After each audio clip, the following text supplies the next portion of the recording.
He came to power on the back of unprecedented public protests against his predecessor and had an eventful first 100 days.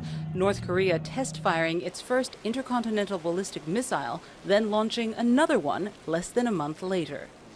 The red line is where North Korea completes the development of its ICBM and mounts a nuclear warhead on the missile and weaponizes it.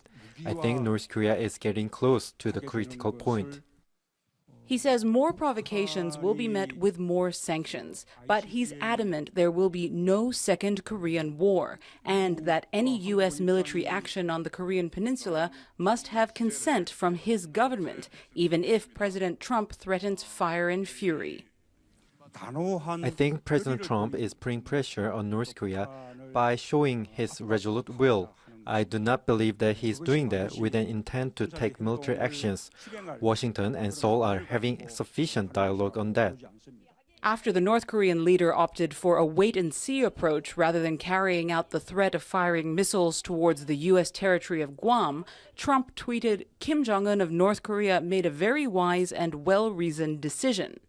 Moon says if the North refrains from further missile and nuclear tests, the stage could be set for dialogue. He might even consider sending an envoy to Pyongyang.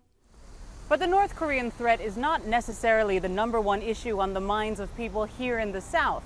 Opinion polls indicate they want their president's priorities to be the economy, jobs, and reforming government agencies.